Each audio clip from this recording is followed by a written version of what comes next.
In the year 1904, the Blackwood house stood silent. It was a place of shadows and dust. Elara and Clara, the two sisters who lived within its walls, were fading. They moved like ghosts through the dim hallways. Their laughter, once a bright sound against the old wood, was gone. Now only whispers remained. They spoke little to each other, and less to the outside world. The postman no longer stopped at their gate. The grocer's boy no longer came to the door. The world had forgotten them, or perhaps they had forgotten the world. Their lives had shrunk to fit the confines of the house, a house that seemed to breathe with a life of its own, sighing in the quiet afternoons.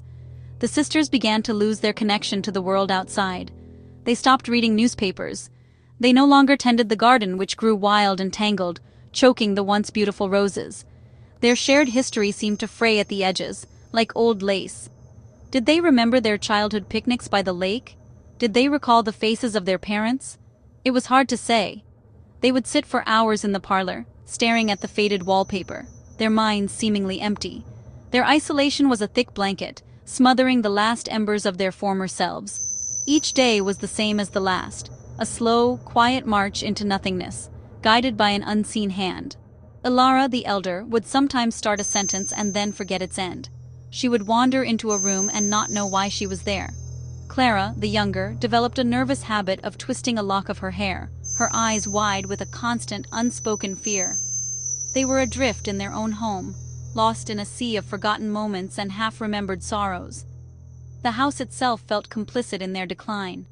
Its creaks and groans were no longer familiar sounds of an old structure settling. Instead, they sounded like warnings, or perhaps like mournful sighs for the women it held captive within its decaying embrace, their spirits slowly dimming. Their withdrawal was not a sudden event, but a slow, creeping tide. It had started subtly, with a missed appointment here, a forgotten letter there. Now, it was a complete submersion. The sisters had become islands, isolated not only from the world, but from each other. They would pass in the hall with a silent nod, two strangers sharing a tomb. The vibrant life they had once known was a distant dream, a story told about someone else. The house, their only companion, held its secrets close, watching as the two sisters slowly, inexorably, disappeared into the shadows that clung to its corners and filled its empty rooms. Into this silent world stepped Maximillian. He was a distant cousin, a man with a quiet voice and watchful eyes. He arrived one spring day, promising to look after the sisters, to manage their affairs. He was a figure of calm authority in their chaotic world. Maximillian brought with him a sense of order. He spoke of their well-being with a gentle paternal tone that was both comforting and unsettling. He told them not to worry, that he would take care of everything. And so he did. He managed their finances, ordered their food, and spoke for them when the rare visitor dared to knock upon their door. He was their shield against a world they no longer understood. Maximilian's most peculiar habit was his devotion to his diaries. He kept several of them, bound in dark leather, locked away in his study. Every evening, without fail, he would retreat to his room and write for hours. He documented the sisters' every word, every sigh, every moment of confusion. He recorded what they ate, when they slept, and the fragmented sentences they uttered. He called these books the Annals of the Blackwood Decline. To an outsider, it might have seemed like a meticulous record of their illness, but it was more than that. It was a script, a narrative he was carefully constructing day by day. His attention to the sisters was constant and suffocating. He would sit with them for hours, observing them with an unnerving stillness. He was always there, a silent presence in the corner of the room. He would ask them questions about their day, his head tilted with an expression of deep concern. "Did you enjoy your walk in the garden, Elara?" he might ask, even if she had not left the house. "Clara, do you remember the story I told you about the blue vase?" he would inquire, referencing a story he had just invented. His care was a cage, built with bars of kindness and concern. He saw himself as their protector, their historian. He believed he was preserving their legacy, even as he was rewriting it. In his mind, their memories were flawed, broken things. He was fixing them, creating a more coherent, more orderly version of their lives. He was the sole keeper of their history, the only one who knew the true story. The leather-bound diaries were not just records, they were tools.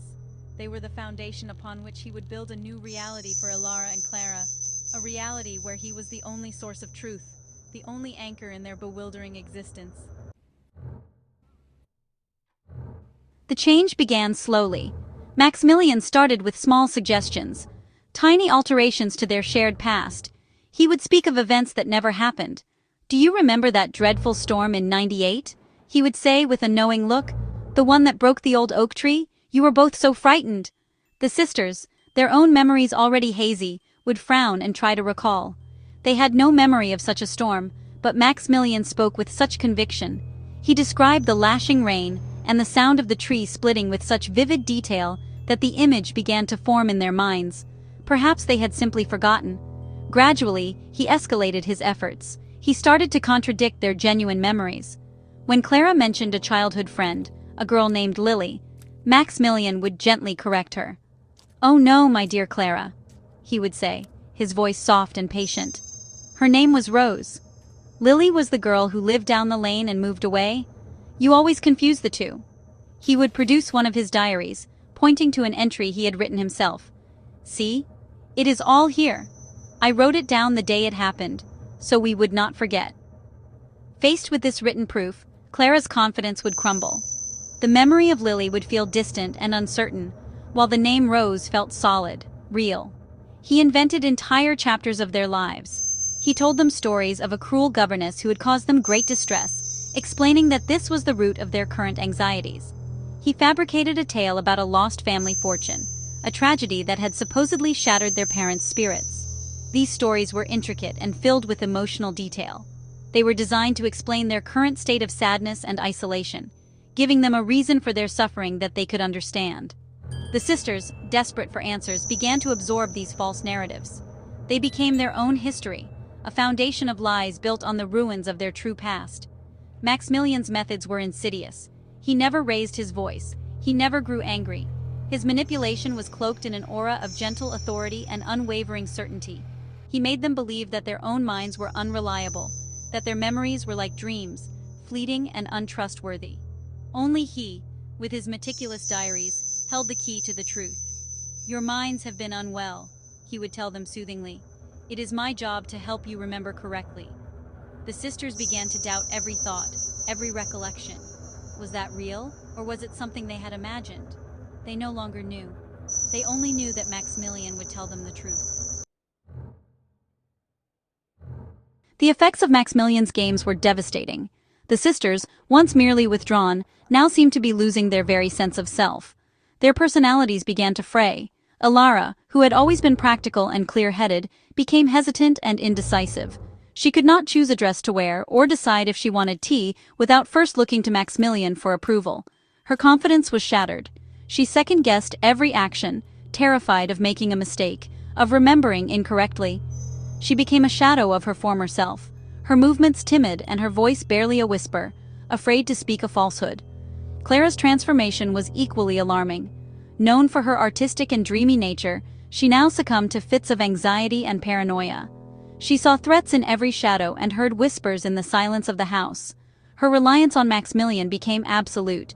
She would cling to his arm when walking through the familiar halls of her own home, as if the very floorboards might betray her. "Is it safe to go upstairs, Maximilian?" she would ask, her eyes wide with terror. "Are you sure there is no one there?" He had convinced her that her instincts were faulty, that her fears were irrational unless he validated them.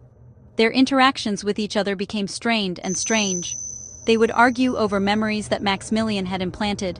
"No, Alara, the locket from Mother was silver, not gold," Clara would insist, repeating a detail Maximilian had supplied. Maximilian wrote it in his book. Their shared history, once a bond between them, was now a source of conflict, a battleground where Maximilian's fictions fought for dominance. They grew suspicious of each other's memories, trusting only the version of the past that their cousin provided. Their sisterly bond, the last true thing they had, was being systematically dismantled. Their world shrank until it contained only three people, themselves and their keeper.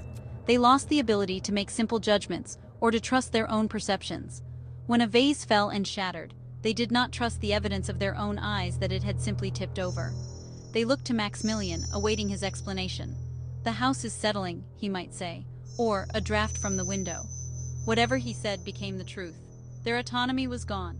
They were like puppets, their strings held tightly in Maximilian's hands. He had not just taken their memories, he had taken their very selves. Maximilian began to introduce what he called corrective narratives. These were not just simple changes to their past, but elaborate theatrical reenactments designed to solidify his fabricated memories. He would stage scenes from their past, guiding them through the motions. "Let us recall the day your father announced the trip to the seaside," he would say, arranging them in the parlor. "Clara, you were sitting here, by the window. Alara, you were standing by the fireplace, filled with excitement." He would feed them their lines, coaching their reactions until the false memory felt like a tangible experience, a play they had once performed and were now rehearsing. To further confuse them, strange events began to occur throughout the house. Objects would move from one room to another. A book left in the library would appear on a bedside table. A shawl Clara had folded in her wardrobe would be found draped over a chair in the dining room. Doors would creak open on their own, and faint whispers seemed to echo from empty hallways. The sisters, already questioning their sanity, were terrified. They saw these events as further proof that their minds were playing tricks on them, that they could not trust their own senses. Maximilian, of course, was the architect of this chaos. He moved the objects himself, late at night while the sisters slept. He used hidden passages in the old house to create the illusion of whispers and phantom footsteps. He would subtly manipulate his environment to reinforce his stories. If he spoke of a ghostly chill in the West Wing, he would leave a window ajar to create a draft. He was a stage manager, and the house was his set. He saw these tricks not as cruel deceptions, but as therapeutic tools, necessary shocks to jolt their minds back onto the correct path he was laying for them. The sisters would report these strange occurrences to him in a panic. "Maximilian, my locket. It was on my dresser, and now it is gone." Alara would cry. He would feign surprise, and then, after a brief search, would produce the locket from a drawer in the next room. "You see, my dear, you simply misplaced it. Your memory is like a sieve these days," he would say with a sad, gentle smile. Each event was another brick in the wall he was building around them, a wall that cut them off from reality and locked them into his carefully constructed world of confusion and doubt. To justify his extreme methods, Maximilian invented an illness. He named it mnemonic decay, a hereditary affliction he claimed had affected their mother in her final years. He described its symptoms with clinical precision: progressive memory loss, emotional instability, and a tendency toward delusion. He told the sisters that they had both inherited this tragic condition. "It is a sickness of the mind," he explained, his voice grave with sorrow. "It clouds your judgment and eats away at your memories, leaving only confusion behind. It is my solemn duty to guide you through it, to be your memory when yours fails." He claimed that his diaries and his corrective narratives were the only known treatment. He presented his manipulations as a form of medicine. "We must replace the corrupted memories with healthy, stable ones," he would lecture them, as if he were a learned physician. "We must root out the delusions before they take hold completely." He convinced them that their moments of clarity, the instances when their true memories tried to surface, were actually symptoms of the disease. A flash of a real childhood memory was dismissed as a mnemonic phantom, a dangerous delusion that had to be suppressed. The sisters, frightened and bewildered, accepted his diagnosis without question. It gave a name to their suffering. It explained the fog in their minds and the fear in their hearts. They were not going mad. They were ill. And Maximilian was their doctor, their only hope for a cure. This belief made them compliant. They willingly participated in his bizarre treatments, desperate to be healed. They thanked him for his tireless care, never realizing that he was the source of their ailment, the very poison he claimed to be curing. His deception was complete. Maximilian genuinely believed he was helping them. In his twisted logic, he was not harming them. He was saving them from the chaos of their own minds. He saw their true, messy memories as a form of madness. He believed he was providing them with a more ordered, peaceful existence by replacing their past with his own clean, logical version.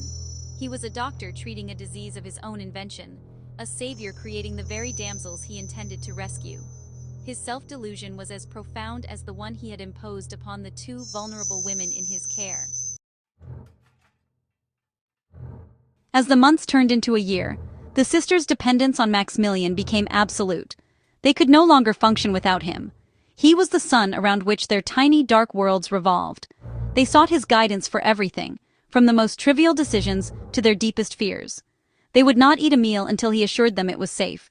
They would not go to sleep until he had checked their rooms for imagined intruders.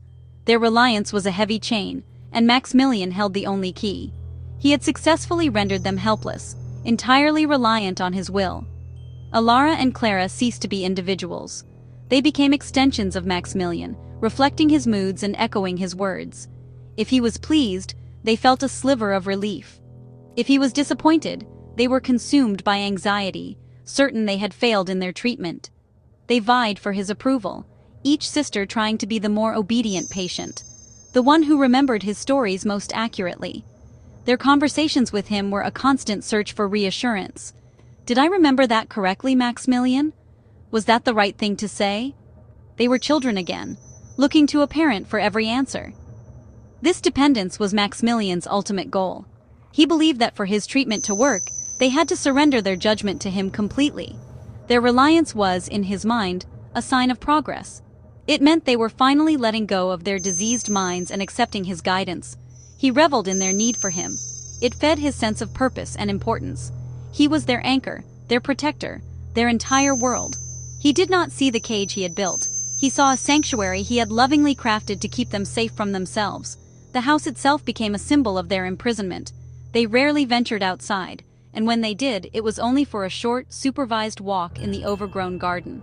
The world beyond the rusted gates was a terrifying place, filled with things they could no longer understand or remember. The Blackwood house was their reality, and Maximillian was its master.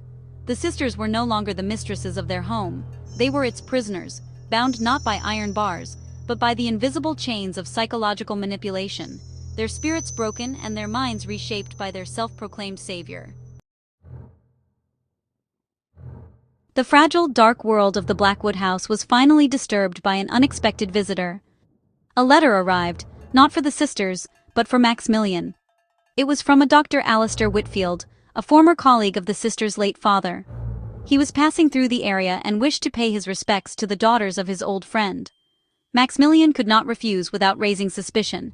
He prepared the sisters for the visit, coaching them on what to say, reminding them of their illness, and the need for caution around strangers who did not understand their condition.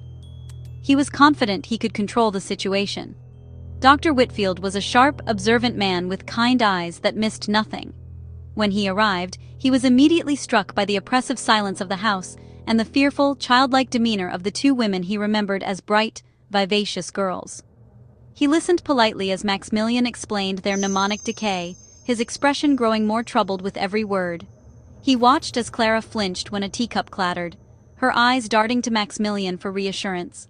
He saw Alara struggle to answer a simple question about the weather, looking at her cousin with desperate, pleading eyes. During a moment when Maximillian was called away, Dr. Whitfield spoke gently to Alara. "I remember a summer you and your father taught me to sail on the lake," he said with a warm smile. "You were a natural." For a moment, a flicker of genuine memory sparked in Alara's eyes. "The boat. It was blue," she whispered, a look of surprise on her face. Then, as if remembering her instructions, the light in her eyes died. "No," she said, her voice flat. "I was never on a boat. Maximillian says I am afraid of the water. I must have imagined it." The doctor was horrified. This was not a natural illness. This was something far more sinister. He saw the truth in that fleeting moment of clarity from Alara. He saw the carefully constructed lies in Maximilian's smooth explanations.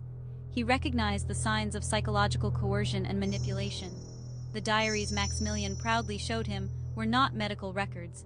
They were works of fiction, tools of control. Dr. Whitfield felt a cold dread creep over him. The sisters were not sick. They were being systematically broken, their minds poisoned by the very man who claimed to be their cure. Dr. Whitfield left the Blackwood house with a heavy heart and a firm resolve. He could not, in good conscience, leave Alara and Clara in that house of shadows. They were prisoners, and their jailer was a madman cloaked in the guise of a caregiver. The doctor knew he had to act, but he also knew he had to be careful. Maximillian had isolated the sisters so completely that a direct confrontation would be disastrous. He would simply turn the sisters against any would-be rescuer, convincing them it was another delusion, another trick of their diseased minds. The doctor needed a plan. He spent the next few days making arrangements. He contacted a quiet sanatorium in the countryside, a place known for its gentle methods and focus on rest and recovery. He spoke with the head physician, explaining the delicate and disturbing nature of the sisters' situation. This would not be a simple case of treating an illness, but a slow, patient process of untangling years of psychological damage. They would need time, peace, and distance from the man who had reshaped their reality. The sanatorium agreed to prepare 2 rooms, ready to receive the sisters at a moment's notice. With the arrangements in place, Dr. Whitfield planned his intervention. He would return to the house under the pretext of a follow-up consultation, bringing with him 2 discreet nurses. He would need to separate Maximillian from the sisters, perhaps by engaging him in a lengthy discussion in his study. In that window of opportunity, the nurses would gently and calmly escort Alara and Clara from the house and into the waiting carriage. It was a risky plan, one that relied on speed and surprise. He felt a profound sense of urgency, a fear that every extra day the sisters spent in that house would cause irreparable harm. As dawn broke on the chosen day, Dr. Whitfield set out for the Blackwood house one last time. He was not just a doctor on a house call, he was on a rescue mission. He was going to pull 2 lost souls out of the darkness and back into the light. He did not know if their true memories could ever be fully restored, or if the scars on their minds would ever truly heal. But he knew he had to try. He had to give them a chance to find themselves again, to escape the chilling tale of Maximilian's mind games, and to finally, after so long, be free.